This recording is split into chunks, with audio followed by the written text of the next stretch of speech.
Hello, I'm your servant, Apostle Dr. Mrs. Victoria Antwi Wilson. Once again, I'm here to continue with what we started some time now on conflicts. We have done types of conflict in our workplaces, how to manage conflict in our workplace, conflict in our marriages, and today we are looking at how to resolve conflicts in our homes. We want each and everyone to have a peaceful home where you can raise children who will be happy. When you go to Registrar General, AMA, and you go even to our courts, you can see that divorce rate is even higher than the marriage rate. That rate that we contract marriages is even lower, but the divorce rate is higher, all because of these conflicts. And so we are here today to see how best we can help each other so that we have a peaceful home. So today we are looking at how to resolve conflicts in our homes. Husband, wife, children, siblings. We want to look at how. Most of the time, mostly women, we do these things because I've chatted with my friend. She tells me, as for my husband, I wake him up in the middle of the night and then I tell him my problem and we solve it. And so she also wants to try the same style on the husband. You should know that your husband is different from your friend's husband. They are not the same. They are from different backgrounds. They have different cultures. They have different chemistry in life. And so do not use one's solution as the yardstick that once it has happened and it has been settled with this method, this same method can also work for me. So you have to find a good time to talk, a good time, a good place, in a good mood before you can talk. If you study your spouse and talking to him or her in the day is good, do so. Do not wait. And do not wait when the moment he or she comes from work, then you want to start with issues. Let the person settle. When the person is in a good mood, then you go to the person, you have your discussion. So find a good time, a good place, and then look for a good mood and do your talking. State the problem as you see it. Tell your spouse what is bothering you. Let your husband or your wife know who you are, what you are going through, and say it as it is. Do not hide behind anything. Let your husband or your wife know what you are going through. Let him know how you feel. Sometimes we pretend, and in our pretense, we hurt ourselves. Do not pretend. Let your wife or your husband know what is bothering you. The next thing we want to look at is that let the other person have his or her say. Mostly when one is talking, you see that the other partner is interrupting. So you don't have the flow. You don't listen. When you listen, then you can know where. Sometimes even when the person is talking, look straight into the person's eye. When you see the gestures, the emotions, you will see that no, this is what my spouse is going through, and if I can do it this way, I can help him or her out. Do not interrupt. Listen and ask questions when necessary. Do not ask questions when the person is still talking. Have a listening ear. Most spouses don't have this listening ear. They want to show their ego.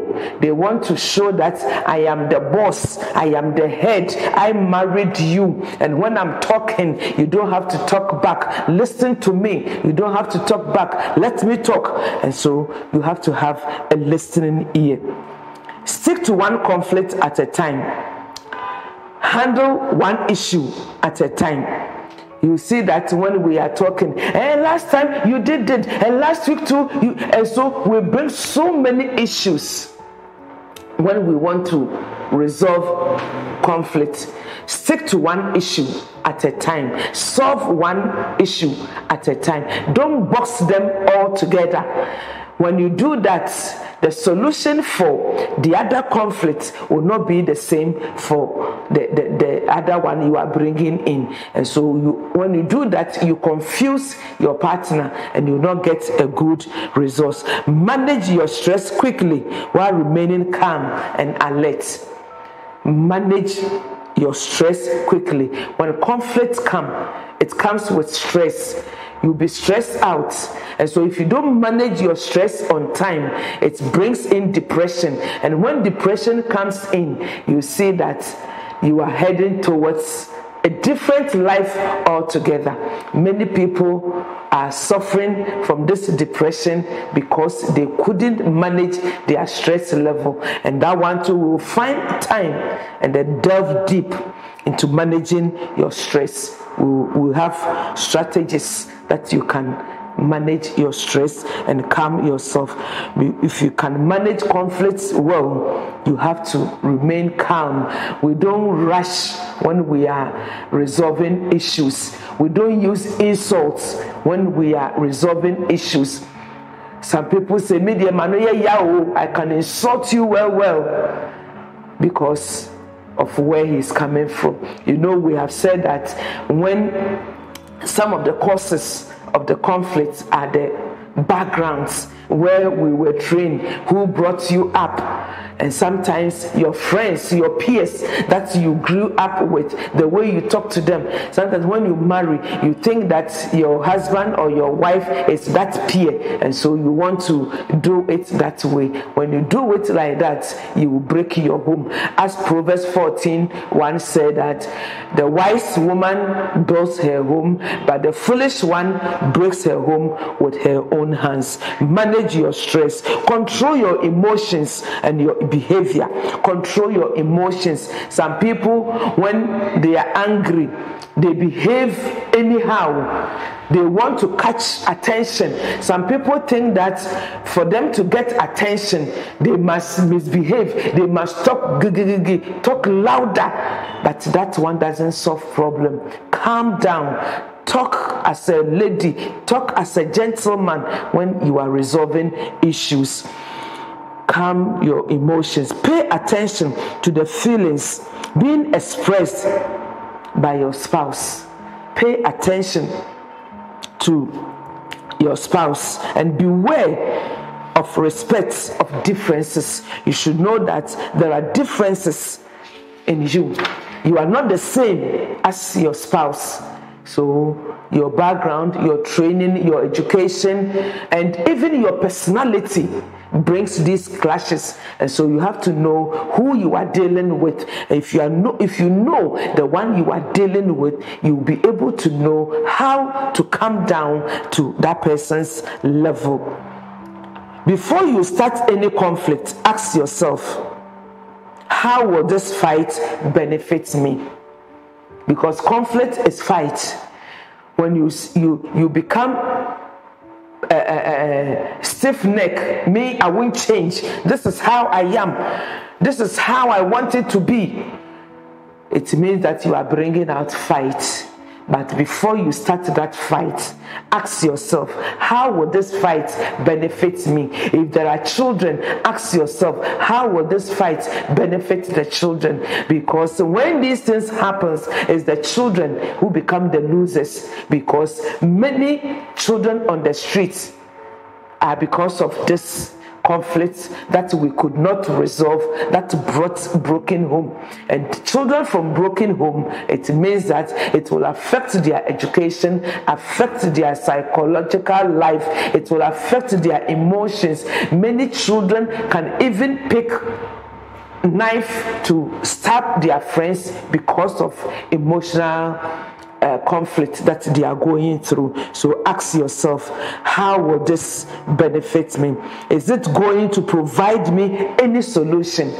If that conflict, that fight that you are starting will not bring solution, don't start it. End it and you'll be fine. You should know that there's nothing beneficial or productive that comes out of conflict. It is simply waste of time and energy. If you understand it this way, you will see that so many arguments, insults, and all those things doesn't help. It spoils relationship, and so you will not even go in there. Learn to control your emotions. I've talked about that one. Never get too hyper or overreact. It leads you to nowhere. Be a good and a patient listener. Don't be too rigid. Instead, be flexible and try to find out an alternative. There's always alternative solutions. If this solution did not work, there's another way that you can do it. And try not to blow the thing out of proportion. Whatever is happening, you can bring it down. You are human beings. As our elderly people say, that there is no conflict that we use knife to cut. We always use our mouths and our tongue to talk. And when you talk and you judge, by all means, there will be peace. The next thing is that you control your tongue. Know when, and before you talk, think about it twice. Most of the time we don't think, and once we are angry, we just talk. Misunderstanding also leads to conflict. Be clear and be transparent in your communication. Most of the time when we are talking, we talk in parables. We hide behind words and we are not plain.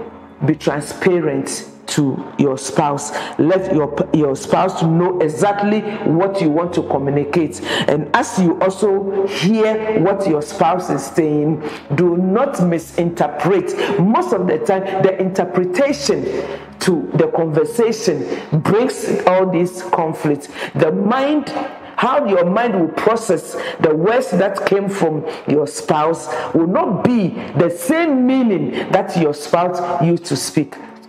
So we want to say that when you are interpreting any message from your spouse, do not misinterpret. If you don't understand anything, please calm down and then ask for explanation more. Never hesitate to accept your faults. Most of the time, most conflicts, we don't want to accept our faults. We want to portray that we are always right.